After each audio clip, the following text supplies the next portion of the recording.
Hello and welcome to my channel. मैं doctor Mayuri Kothiwala हूँ और इस वीडियो में मैं आज आपको एक बहुत ही इंटरेस्टिंग और फैसिनेटिंग टॉपिक के बारे में बताऊँगी, जो है ट्विन प्रेगनेंसी यानी कि जुड़वा बच्चे। उसके कॉजेज़ क्या होते हैं, उसमें क्या क्या कॉम्प्लिकेशंस हो सकती हैं, गर्भवती महिलाओं को किन चीज़ों का ध्यान रखना चाहिए अगर उनके पेट में जुड़वा बच्चे हैं तो, और भी ऐसे बहुत सारे सवालों के जवाब इस वीडियो में दूंगी। तो इस वीडियो को एंड तक ज़रूर देखिएगा। तो सबसे पहले बात करते हैं कि जुड़वा बच्चे या फिर ट्विन प्रेगनेंसी कैसे होती है। तो इसमें मैंने ऑलरेडी अपने एक वीडियो में समझा रखा है कि प्रेगनेंसी लगती कैसे है। नॉर्मली जब एक महिला को पीरियड स्टार्ट होते हैं तो उसका मेंस्ट्रुअल साइकिल चालू हो जाता है। एक महीने में एक ओवरी एक एग रिलीज करती है। लेकिन जब ट्विन प्रेगनेंसी होती है यानी कि जुड़वा बच्चे होते हैं, उसके दो मैकेनिज्म हैं। आपने सुना होगा आइडेंटिकल और नॉन आइडेंटिकल ट्विंस। तो इनके दोनों के मैकेनिज्म अलग हैं।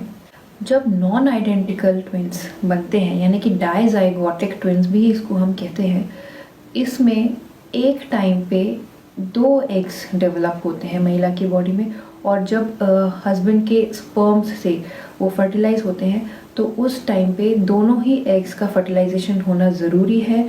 तब जाके आपको दोनों बच्चे इम्प्लांट होंगे और ट्विन प्रेगनेंसी में रिजल्ट करेंगे।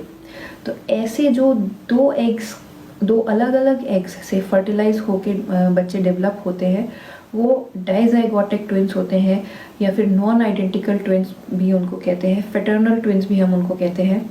लेकिन कई बार ऐसा भी होता है कि एक ही एग रिलीज होता है बॉडी में और वो एक ही स्पर्म से फर्टिलाइज भी होता है, लेकिन डेवलपमेंट के टाइम पे वो स्प्लिट हो जाता है दो में। एक ही अंडा जो डेवलप हो रहा था वो दो भाग में डिवाइड हो जाता है।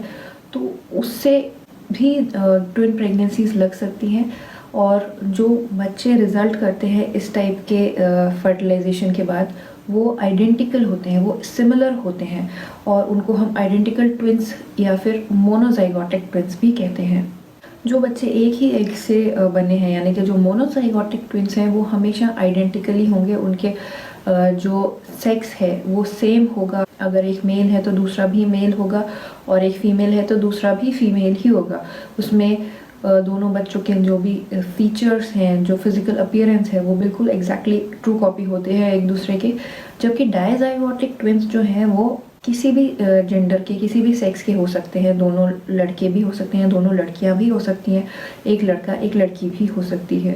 बट मोस्टली इनके जो फिजिकल फीचर्स हैं वो थोड़े से डिफरेंट होते हैं, वो एग्जैक्टली सेम कॉपी नहीं होते हैं। वो नॉर्मली जैसे आपके दो प्रेगनेंसीज अगर अलग अलग टाइम पे लगें, उसमें जो अपने बच्चों में डिफरेंसेस रहते हैं वैसे ही डिफरेंसेस डाइजाइगोटिक ट्विंस में भी रहते हैं।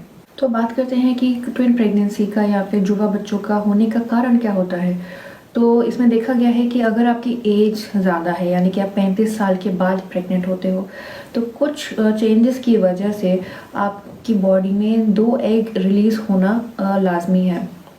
दो एग्स एक ही साइकिल में रिलीज होने के चांसेस बढ़ जाते हैं as compared to younger ladies. जो यंग फीमेल्स हैं उनमें ट्विन के रेट्स कम होते हैं, ट्विन प्रेगनेंसी या मल्टीपल प्रेगनेंसीज के रेट्स कम होते हैं। और जो एडवांस्ड एज में प्रेगनेंसी प्लान करते हैं या कंसीव करते हैं तो उनमें ट्विन के रेट्स बढ़ जाती हैं। साथ ही साथ आजकल जो ट्रीटमेंट ऑप्शंस है वो भी काफ़ी बढ़ गए हैं। प्रेगनेंसी प्लान करते टाइम अगर आपको बेबी कंसीव नहीं हो रहा है, आप डॉक्टर की हेल्प लेते हो, जो आपको मेडिसिन एडवाइस करते हैं, उनका काम करने का तरीका ही ये होता है कि वो एक ही टाइम पे बहुत सारे एग्स को डेवलप करती हैं। तो उससे भी आपके ट्विन प्रेगनेंसीज और ट्रिपलेट्स या फिर मल्टीपल प्रेगनेंसी होने के चांसेस ज़्यादा हो जाते हैं। IVF में डॉक्टर जो हैं वो आपके एग्स, फीमेल के एग्स और मेल एग्स को बाहर फर्टिलाइज करके अंदर एम्ब्रियो जो ट्रांसफ़र करते हैं, वो कोशिश करते हैं कि दो एम्ब्रियो एक साथ ट्रांसफ़र करें ताकि उनमें से एटलीस्ट एक तो कंसीव हो। बट बहुत बारी दोनों भी कंसीव हो जाते हैं, तो ट्विन प्रेगनेंसीज के रेट IVF प्रेगनेंसी में और भी ज़्यादा देखे जाते हैं। तो बात करते हैं कि ट्विन प्रेगनेंसी के सिम्टम्स क्या क्या हो सकते हैं। तो सिंपली अगर मैं आपको समझाऊं तो ट्विन प्रेगनेंसी में कुछ अलग हट के सिम्टम्स नहीं होंगे जो आपके नेचुरल प्रेगनेंसी में, नॉर्मल प्रेगनेंसी में जो सिम्टम्स होते हैं। अगर आपके पेट में एक ही बेबी है तब जो सिम्टम्स होते हैं वो सेम सिम्टम्स ट्विन प्रेगनेंसी के भी होते हैं, बट फ़र्क इतना सा है कि ट्विन प्रेगनेंसी में क्योंकि 2 बच्चे हैं अपने पेट में, तो सिम्टम की जो सिवियरिटी है वो ज़्यादा होती है। आपको नॉजिया होगा, वॉमिटिंग होगा, लेकिन वो ज़्यादा होगा एज़ कम्पेयर टू अगर आपके बेबी एक ही है अंदर। इसके अलावा आपके पेट का जो साइज़ है, जो ग्रोथ है, वो ज़्यादा होगा। सिंगल टर्न अगर प्रेगनेंसी होती है, मतलब कि पेट में अगर एक ही बेबी है, तो उसका जो ग्रोथ रहता है उसके कंपैरिजन में जो अगर अंदर 2 बच्चे हैं तो पेट का साइज़ बहुत रैपिडली बढ़ता है। उसमें आपके स्ट्रेच मार्क्स भी ज़्यादा पड़ते हैं, आपका पेट बेली जो है जल्दी दिखने भी लगता है और ओवर डिस्टेंडेड बहुत खिंचा हुआ भी दिखता है। आपका वेट गेन ज़्यादा होगा प्रेगनेंसी में। अगर छाती में तनाव है तो वो भी ज़्यादा होगा। आपको मूवमेंट्स भी, बेबी के मूवमेंट्स भी ज़्यादा फील होंगे क्योंकि 2 बच्चे अलग अलग पोजीशन में अलग अलग टाइम पे मूवमेंट्स करते हैं। तो ट्विन प्रेगनेंसी को हम डायग्नोस कैसे करते हैं? इसका सिंपल सा आंसर है कि सोनोग्राफी ही अल्टीमेटली डायग्नोसिस के लिए काम आता है। आपके फर्स्ट स्कैन से ही आइडिया लग जाता है कि आपको मल्टीपल प्रेगनेंसी है। आप जब पहली बार छठे 7वें हफ्ते पे सोनोग्राफी करवाने जाते हैं, जो डेटिंग स्कैन करवाने जाते हैं, उसमें अलग अलग 2 सैक दिखाई देते हैं, उसमें 2 बच्चे भी दिखते हैं। अगर उनका हार्ट डेवलप हो गया है तो वो भी अलग से अप्रिशिएट हो जाता है। और अगर आपको मोनोकोरियोनिक ट्विंस हैं, यानी कि आइडेंटिकल ट्विंस हैं, तो भी दोनों बच्चे अलग अलग अप्रिशिएट हो जाते हैं।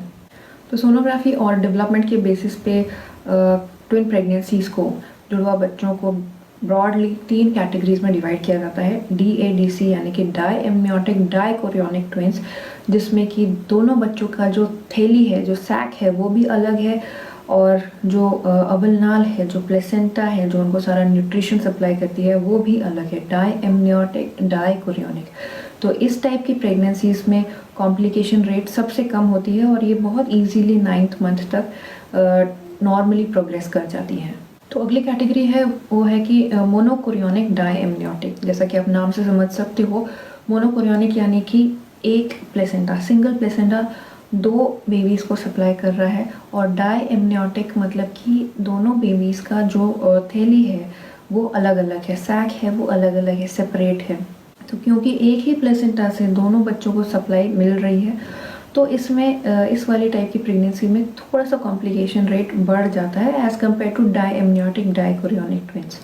और थर्ड ट्विन प्रेगनेंसी का टाइप होता है मोनोकोरियोनिक मोनो एमनियोटिक। यहाँ पे सैक भी एक ही है, दोनों बच्चों के लिए एक कॉमन सैक होता है और प्लेसेंटा भी कॉमन होता है जो उनको न्यूट्रिशन सप्लाई कर रहा है। ये जो टाइप की प्रेगनेंसी है, मोनो एमनियोटिक मोनोकोरियोनिक, ये सबसे ज़्यादा हाई रिस्क प्रेगनेंसी है ट्विन प्रेगनेंसीज़ के अंदर, और इसमें कॉम्प्लिकेशन रेट्स बहुत ज़्यादा होते हैं। तो इसीलिए जब भी मोनो एमनियोटिक मोनोकोरियोनिक ट्विंस होते हैं तो हमें इलेक्टिवली डिलीवरी करवानी पड़ती है 30 to 34 वीक्स पे। जब बच्चे एक बार मेच्योर हो जाते हैं तो हम इनको इलेक्टिवली टर्मिनेट करते हैं, और मोस्ट कॉमनली सिजेरियन ही रूट ऑफ डिलीवरी होती है। तो ट्विन प्रेगनेंसीज यानी कि जुड़वा बच्चे अपने साथ गुड न्यूज़ के साथ साथ बहुत सारे कॉम्प्लिकेशंस भी लेके आते हैं। वो इतना सिंपल नहीं होता है जितना सिंपल सुनाई देता है।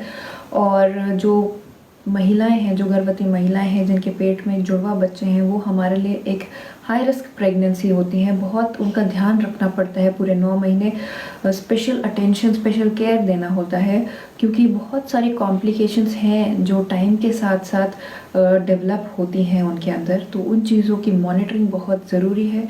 ये अगर आपको एक ही बच्चा है पेट में, सिंगलटन प्रेगनेंसी है, उसके कंपैरिजन में ट्विन प्रेगनेंसीज़ को काफ़ी ज़्यादा ध्यान देने की ज़रूरत होती है।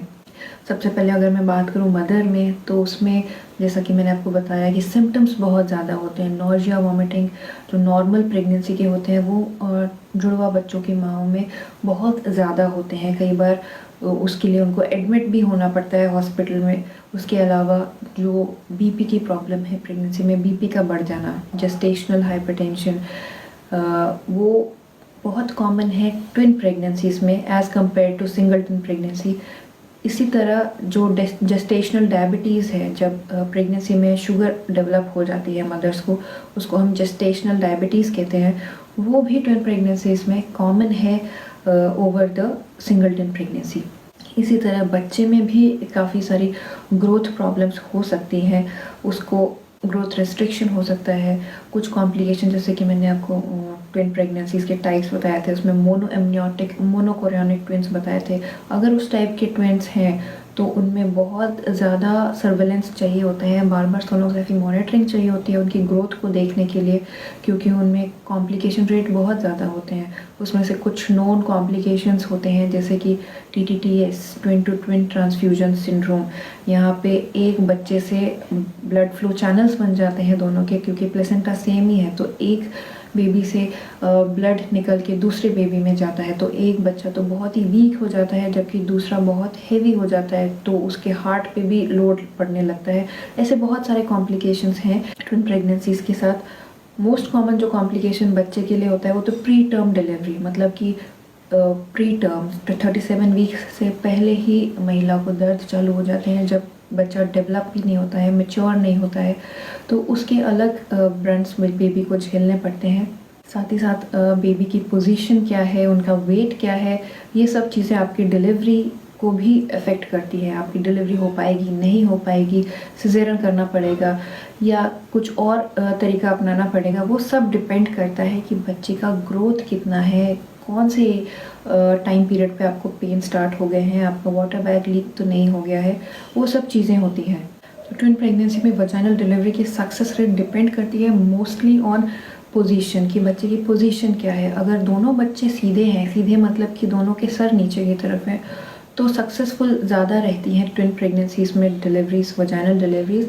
लेकिन अगर पहला बच्चा उल्टा है तो फिर हम लोग अटेम्प्ट नहीं करते, पॉसिबल नहीं होता वजाइनल डिलीवरी अटेम्प्ट करने का। उसके अलावा अगर दूसरा बच्चा जो ऊपर की तरफ है उसकी पोजीशन भी आड़ी है या ऐसी कोई पोजीशन है जिसमें डिफ़िकल्ट, फर्स्ट बेबी तो निकल जाएगा लेकिन दूसरे के अटकने के चांसेस हैं, तो भी हम लोग वजाइनल डिलीवरी अटेम्प्ट नहीं करते। और या फिर मोनोकोरियोनिक मोनोएमनियोटिक ट्विन्स हैं जहाँ पे कि बच्चों में कॉम्प्लिकेशन रेट्स बहुत ज़्यादा होती हैं, तो उसमें मैंने आपको पहले ही बता दिया 30 to 34 वीक्स पे हम बच्चों की फेफड़ों की मजबूती के लिए इंजेक्शंस लगा देते हैं और उनको सिजेरियन के लिए तुरंत ही ले लेते हैं। उसमें अगर हम डिले करें 34 वीक्स के बियॉन्ड हम उनको जाने दें तो कॉम्प्लिकेशन रेट्स बहुत ज़्यादा बढ़ जाते हैं, तो इसीलिए उनको 34 वीक्स के बियॉन्ड हम प्रोग्रेस होने नहीं देते हैं। तो फ्रेंड्स, मैं उम्मीद करती हूँ कि आपको समझ में आया होगा कि twin pregnancy high risk pregnancy क्यों होती है, सब कुछ इतना गुड़ी गुड़ी क्यों नहीं होता है, उसमें मदर को, फीटस को, दोनों को रिस्क रहता है।